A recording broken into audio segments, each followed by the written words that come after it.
You're not broken, but the world you live in is. That's the thought no one tells you when you wake up feeling like life is pointless. We're told to think it's us, that if we just hustled harder, stayed positive, did more, we'd feel alive. But here's the harsh truth. The systems around you were never built for you to feel alive. They were built for you to comply. Think about it.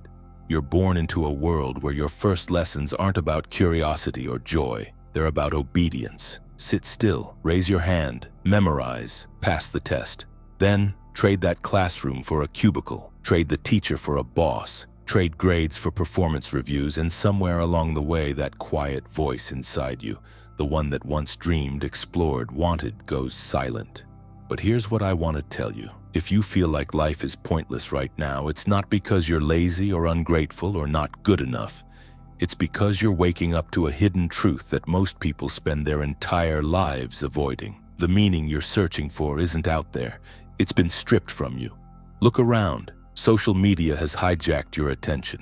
The economy tells you that your worth is your productivity. The culture rewards conformity over authenticity. Everywhere you turn, there's a subtle message. Don't think too deeply, just keep going. Is it any wonder you wake up feeling hollow? And yet here's the paradox. This emptiness might be the most honest feeling you've ever had. Why? Because it's proof that some part of you hasn't given up. If you truly didn't care, you wouldn't feel the absence of meaning. You wouldn't ache for more. Philosopher Søren Kierkegaard called this ache the sickness unto death. Not a literal death, but a spiritual one.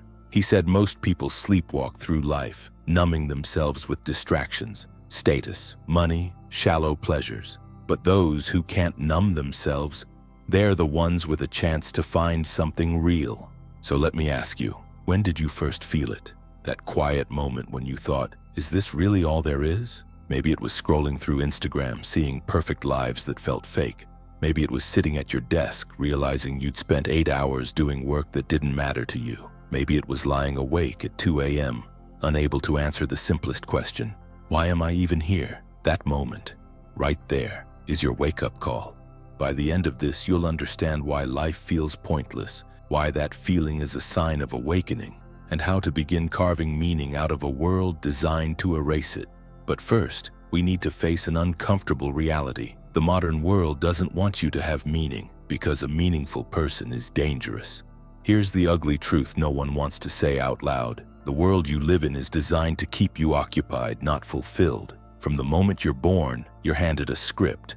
Go to school, get good grades, pick a realistic career, work hard, retire at 65, then maybe enjoy what's left of your life. Sounds reasonable, right? Until you look closer. What do you actually learn in school? To question reality? To discover what truly excites you? Of course not. You learn how to follow orders. You learn how to pass tests designed by people you'll never meet. You're rewarded for remembering, not for thinking. Creativity? Punished if it doesn't fit inside the curriculum. Passion? Seen as a distraction. And by the time you're 18, what happens? You're told to choose a future. But how can you choose when you've never been allowed to explore? So most people don't choose, they settle. They pick something safe, something acceptable, something that won't make their parents, teachers, or society frown. And then comes the job. At first, the job feels like progress. You're making money. You're building a career. But soon you start to notice the cracks. That dream job? It's just a series of deadlines you don't care about. Tasks that drain you and meetings that feel like theater. You're praised for working late but never for being happy. Promotions are dangled like carrots, but they only lead to more stress, not more freedom. And through it all, you're bombarded with messages telling you to keep going. Work hard now, enjoy later, except later never comes. You're lucky to even have a job, as if survival is the peak of human existence. Follow your passion, but only if it's profitable. It's a trap dressed as progress. Here's the genius of the system. It knows you'll feel empty, so it gives you endless distractions to keep you from noticing. Feeling dissatisfied? Scroll. Feeling lonely? Swipe. Feeling like your life has no purpose? Buy something shiny and watch the dopamine hit fade in 48 hours. Entire industries exist to keep you from sitting quietly with yourself.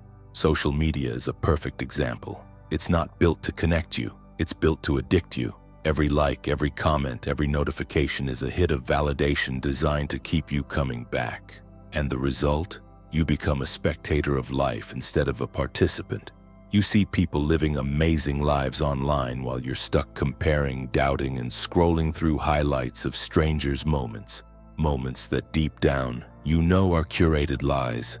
And maybe that sounds dramatic, but think about it. When was the last time you did something purely because you wanted to? Not because it was expected, monetized, or performed for an audience? When was the last time you felt fully alive? Not distracted, not busy, but alive.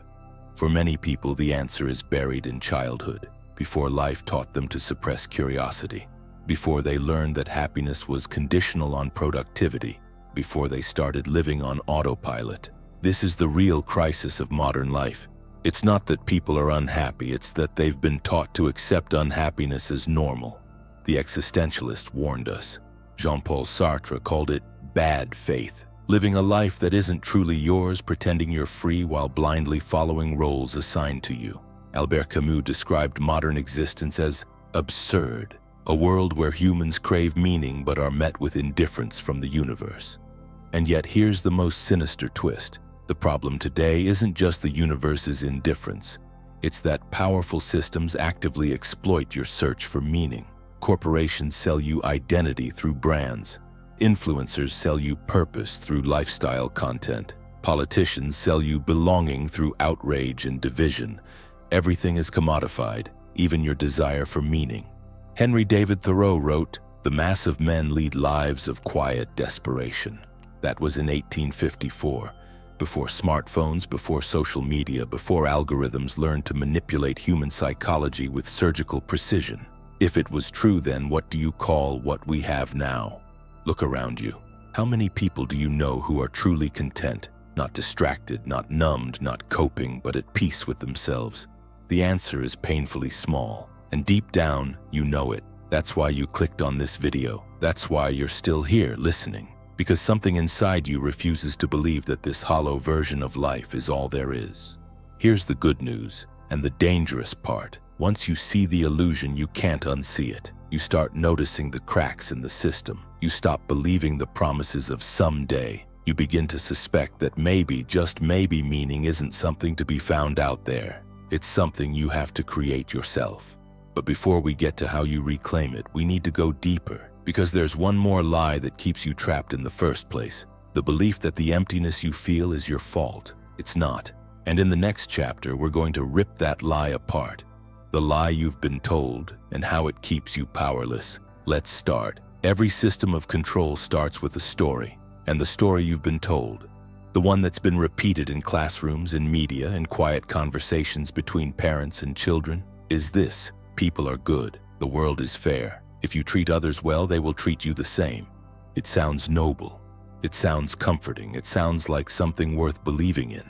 But in practice, this is one of the most dangerous lies you've ever absorbed. Because it's not really about kindness. It's about obedience. It's about teaching you to keep quiet in the face of harm, to rationalize away cruelty as a misunderstanding, to accept exploitation as just how things are. And it works brilliantly. Think about it. How many times have you heard someone say, "Everything happens for a reason," or "What goes around comes around"? These aren't just comforting cliches. They're tools of pacification. They lull you into believing that injustice will correct itself, that you don't need to act because some cosmic balancing act will handle it for you. Psychologists call this just world bias, the belief that people get what they deserve. It's a cognitive trick that makes you accept suffering rather than challenge it. If someone is struggling, we tell ourselves they must have done something wrong. If we're hurt, we convince ourselves that maybe we deserved it. It's a lie designed to protect the status quo, and the status quo is full of people who benefit from you staying docile. Here's where the darkness creeps in. The people most likely to harm you, the manipulators, the narcissists, the predators, know you believe this story. They exploit it. They know that as long as you believe in automatic fairness, you'll doubt yourself before you doubt them. When a friend gaslights you, you think, maybe I'm overreacting. When a boss crosses a boundary, you think, they probably didn't mean it. When someone outright abuses you, you think, I must have done something to cause this. The belief in fairness doesn't make you kind, it makes you blind. This isn't just psychological, it's cultural conditioning. From childhood, many of us are programmed to be nice, to share, to forgive quickly. These are good things, right? But like any powerful tool, they can be weaponized. Being nice is often code for don't make people uncomfortable. And in practice, it silences truth-tellers, protects abusers, and perpetuates cycles of harm. Einstein once said, "The world is a dangerous place not because of those who do evil, but because of those who look on and do nothing." This is the real cost of the lie. It doesn't just keep you powerless, it allows harm to spread unchecked. So what's the alternative? It's not cynicism, it's not walking through life assuming everyone is evil. It's something more radical and far more empowering. Stop outsourcing morality to fate and start claiming responsibility for your own boundaries. If you're hurt, acknowledge it. If you see injustice, name it. If someone mistreats you, act, not out of revenge, but out of self-respect. The people who thrive in a manipulative world aren't the ones who are nice. They're the ones who are clear. Clear about what they'll tolerate, clear about what they value, clear about when to walk away.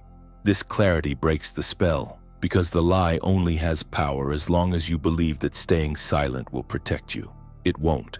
Silence never protects the victim. It protects the abuser. The moment you stop believing that goodness alone will shield you, you stop being an easy target. You stop living as prey.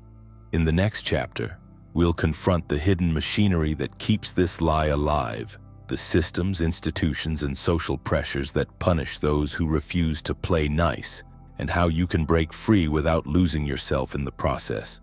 Here's the uncomfortable truth. Cruelty doesn't survive by accident. It's not a glitch in the system, it's part of the design. You've been led to believe that bad people are exceptions, outliers in an otherwise fair world. But look closer, and you'll see something far more disturbing. Our systems don't just allow harm, they reward it. Start with the workplace. The modern office is a masterclass in concealed exploitation. Productivity metrics, performance reviews, team spirit, all these concepts sound innocent, but peel them back. And what do you find? Overwork is praised as dedication. Burnout isn't seen as a design flaw, it's a badge of honor.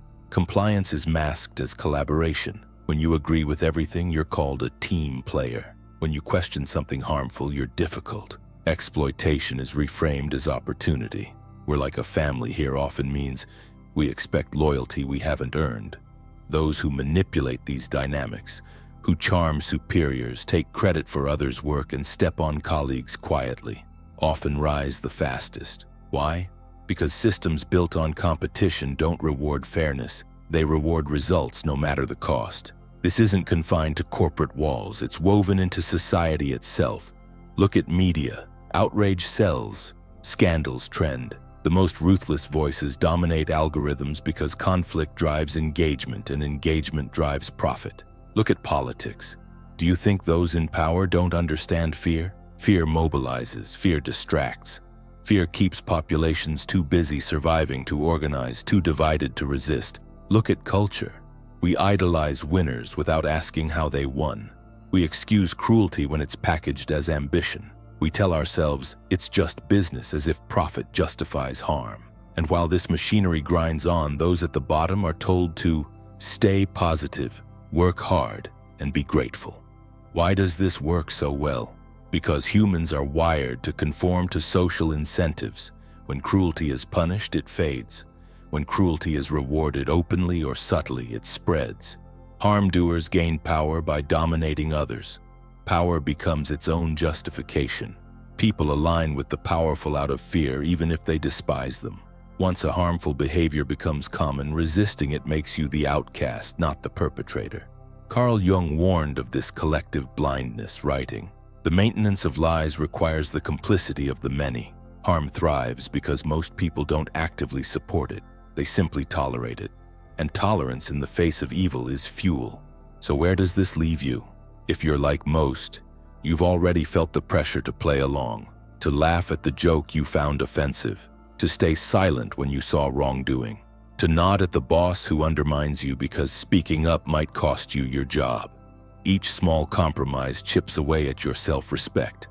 Over time, you become what the machinery needs: predictable, compliant, safe to exploit. This is how society rewards harm, not just by elevating those who wield it, but by conditioning everyone else to enable it.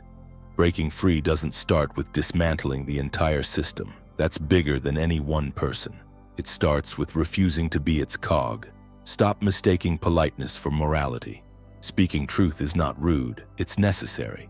Stop rewarding bad behavior with silence. The smallest boundary set is a crack in the machine.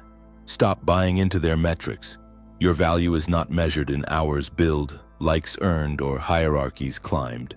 The machine wants you small, doubtful, and polite. Refusing to play that role is the first act of rebellion. In the next chapter, we'll look at the cost of that rebellion, why so many who try to break free face backlash, and how to withstand it without losing yourself. Because the moment you resist, the system fights back, and it fights dirty. When you finally decide to resist, to stop laughing at the lie, to refuse the silent compliance, you expect perhaps that others will quietly admire your courage. They won't. In fact, the moment you step out of line, you become the threat. So why they turn on you? It's not always because they disagree with you. Often they secretly agree, but here's the cruel paradox. Your refusal exposes their submission. You break the unspoken pact. Society runs on silent agreements. I won't call out your compromises if you don't call out mine. When you speak, you shatter that comfort. You make them feel the weight of their own chains.